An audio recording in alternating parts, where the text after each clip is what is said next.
Hey, how you doing? Cody here. I got kind of like I think I'm getting a cold, so my voice sounds a little weird. But I kind of want to talk about yesterday's state of play. I don't know when this video is gonna go up, but I'm recording it the day after the state of play happened. I'm going to talk about why I was not disappointed. I know there's a lot of people out there that felt like it was a mess showing, but for me, it was a highlight of my day. It really made my day.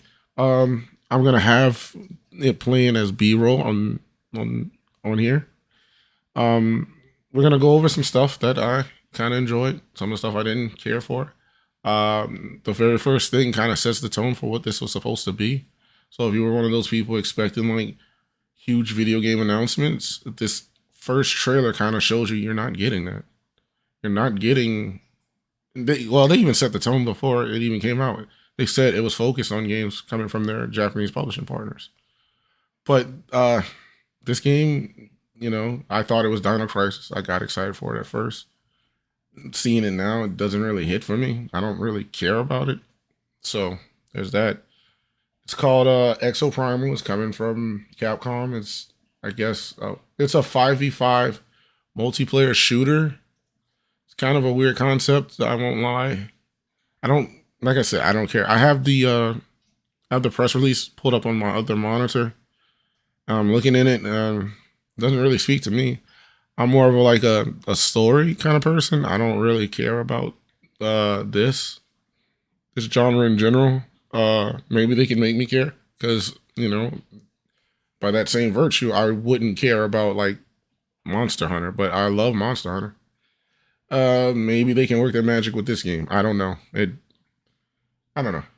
It just I'm like it's coming out in 2023, so they have a lot of time to show us better trailers, I guess.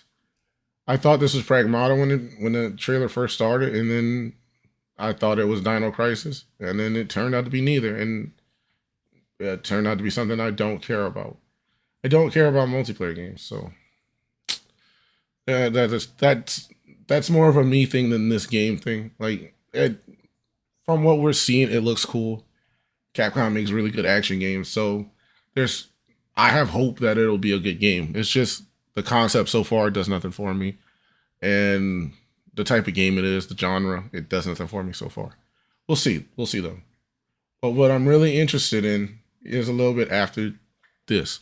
So I'm interested kind of in this game, but I'm kind of not. I'm interested in it because I'm not interested because I don't care about first person horror games. I'm too much of a fraidy cat for that.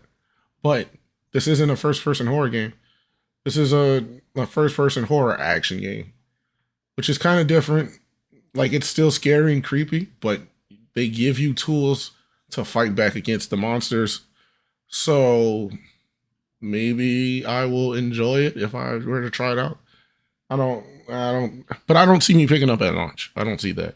I don't, I see this as a down the line game. Like if it gets really good scores and people are talking about it, I may give it a try. But this is definitely not a day one for me. What is a day one for me though is after Stranger of Paradise Final Fantasy Origin. This game looks slick as all hell. But this trailer wasn't all that interesting. What interests me is what comes at the end of the trailer, which is the fact that a demo's coming out. I'm hyped for that. Uh, so Square Enix has been doing something that I really enjoy for all their big games. Well, I don't know. I should say big because Chocobo GP is doing this too. But Square Enix is like putting out these demos and trials where you can play the beginning of the game, get a feel for it, and you can decide whether if you want to buy it or not. Like they're giving you the full game, and if you do buy it, all the data transfers over. I think that's pretty cool. I think it's cool because Square Enix is such an experimental company that not a lot of people will know if they'll enjoy whatever game they're putting out at the time. Like Chocobo GP, it seems like a Mario Kart clone. I don't know how many people are gonna care for a Mario Kart clone from Square Enix. I don't, nobody knows if they have the chops for that. It's not really in their wheelhouse. So I understand that. I understand that. And then after this was You got to see Forspoken. Um, at first, like I'll be honest, I'm not. I'm one of the people that actually enjoyed Final Fantasy 15. It's not my favorite Final Fantasy, but I did enjoy it. But when they first showed Forspoken, I wasn't all that interested because I don't know. I don't know. I just don't care. But this new trailer, you know, kind of changed my perception on the game so far. I like the open world traversal. I like that there's a heavy emphasis on parkour. I like that they're giving you different options for how you're going to use the magic. So one of the things I love about Final Fantasy that isn't in Forspoken that kind of has me not interested is the fact that Final Fantasy games are all about the cast and your party members and all that. This game doesn't seem to have that. It just seems to be you traveling by yourself, and that I don't know. That kind of It's kind of what I like about JRPGs, the feeling of companionship with the characters and how they grow and get to know each other. That was one of the things I loved about Final Fantasy 15. Even though a lot of times the story didn't make sense because the story that they had planned, some of it was cut out and wasn't there in time for the game's release. But I don't know. But Forspoken, but this latest trailer kind of sold me. The combat looks interesting. I like the traversal. I like that you can do parkour. I like that you can create a magic boogie board and stuff and fly and ride and glide through the air. That's cool. But after that, I don't remember what was after this. Oh, the Gundam first person. This is a free to play first person shooter from Bandai Namco, Gundam Evolution. If you want to try to get in on I think they're doing a play test on Steam. If you want to try to get on that, go to its Steam page and request to be a part of it. If you're interested. But this is like a Gundam first person shooter. This is like Gundam Overwatch. This is kind of interesting. So what I'm confused by is there's like a lot of melee in the trailer. I don't know, and it's saying right there in the trailer that some of the camera angles were adjusted for the trailer. So does that mean when you're using melee, it's still first person? I'm so confused. This is the first time Bandai Namco's tried to focus on like an actual competitive game. I take that back. I think Shinobi Strikers was the first time. But this is the first time they tried to make like a first person shooter that was competitive. Gundam is the franchise for that. I don't know. See, looking at this gameplay, it seems interesting. I would definitely try this out, especially with it being free to play. Like I said, I'm not really a multiplayer guy, but I have been trying to get into multiplayer more. Like, you'll see me stream on my Facebook and Twitch pages, Cody Jay Plays. Uh, you'll see that I've been trying to play Warzone and Apex. I'm not too good at Apex, and nor am I too good at Warzone. But sometimes, I get lucky, get a few good kills in. Anyway, this seems like the type of game that might get me in. Oh wait, I didn't see this yesterday. I didn't realize there was going to be a play test for the console version too. That's cool. That's very cool. But yeah. So I'm one of the things that had me pop off was you saw the beginning of it right after this. But one of the things that had really had me pop off was the Ninja Turtles collection, the Cowabunga collection.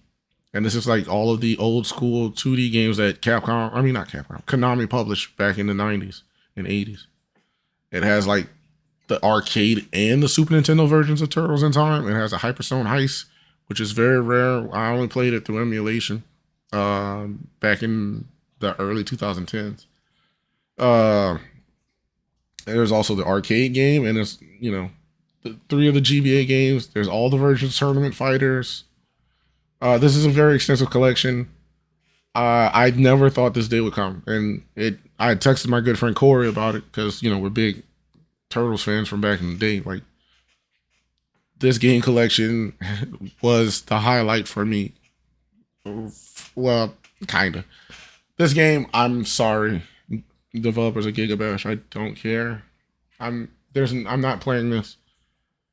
It looks cool, but unfortunately, this is one of those games where it's better with friends, and I don't have any friends that would be interested in playing this. Unfortunately, it looks cool though, but uh, I just won't be playing it unless it's free on PlayStation Plus. Then yeah, and if the platinum is pretty decent to get, yeah. And after that was the remaster, I guess remaster of the JoJo's Bizarre Adventure All Star Battle. Um, I almost always meant to get this on PlayStation 3, but I never did. So I'm glad that they're remastering it and making it available. I'm glad it's going to be on Steam because I can buy it on Steam and own it forever. Because you know how these licenses go. Like once the license goes out, those games get taken down. So I'm glad I can. The only thing I hope, because apparently in the original version on PlayStation 3 in Europe, there's an update that you can't download anymore, and all the characters are locked. Like the update is what allows you to play story mode, and everything is locked because you can't download that update anymore. So hopefully there's none of that shenanigans in this version. You know, fingers crossed. It's coming out in fall. Trek to Yomi. This game looked sick. I've seen it before. I never really gave it any thought. I don't know. I never paid attention to it, but this trailer had me paying attention to it.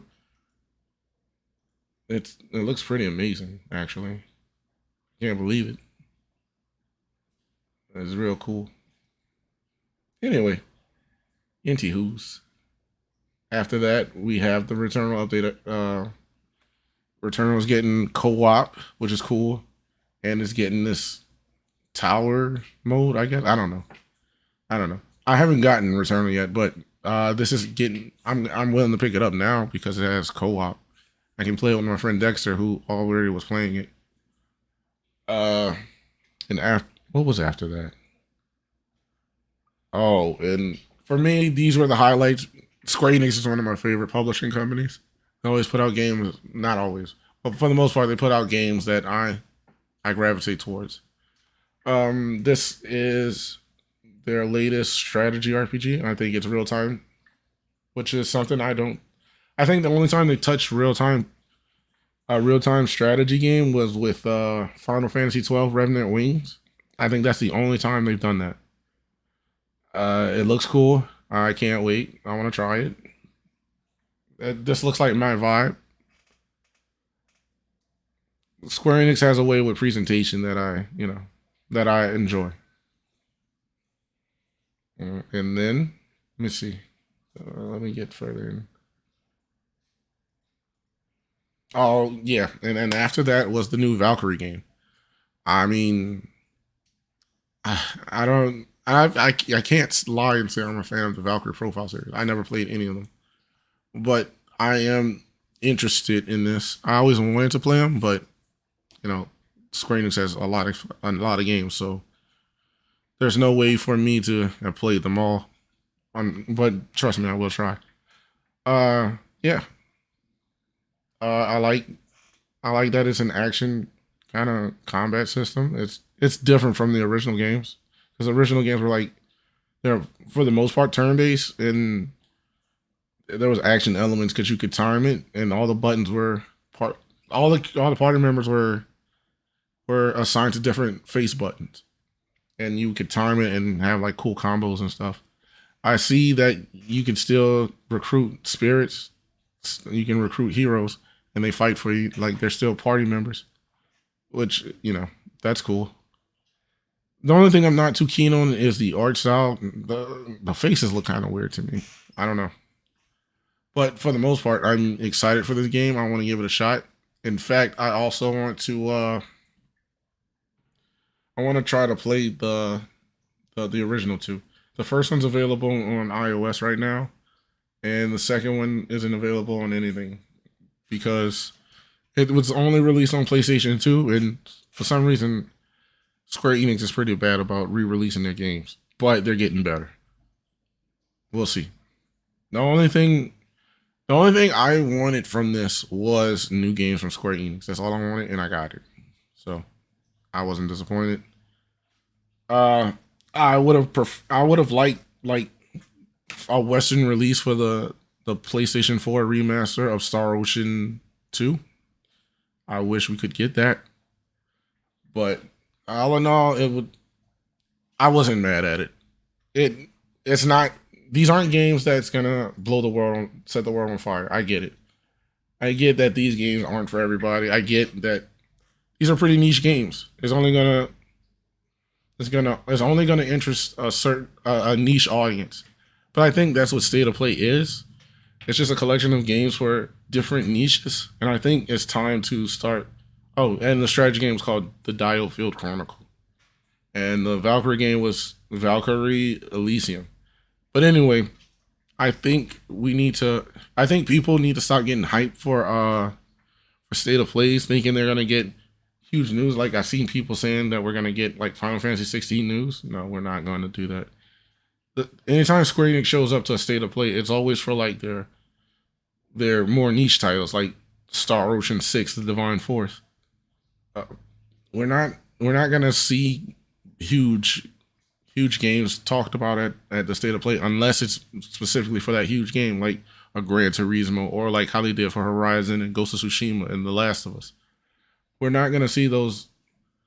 So, and another thing people wanted was the Resident Evil 4 remake. I don't think we see that here. That's too big of a draw. I think it'll be like what Resident Evil 8. We'll see that at E3 or something, or what Sony calls their PlayStation showcases. Those are the only two places I can see Resident Evil 4 remake being revealed. And unfortunately, that's the only place I can see Final Fantasy 16 being revealed. But all in all, it was a good showing for me. But yeah, that's it for the video, I guess, because I'm done talking. I don't have nothing else to say. I enjoyed it. If you didn't, I honestly understand if you didn't enjoy the State of Play. I do. I humbly understand. But until next time, guys, I've been Cody, and peace.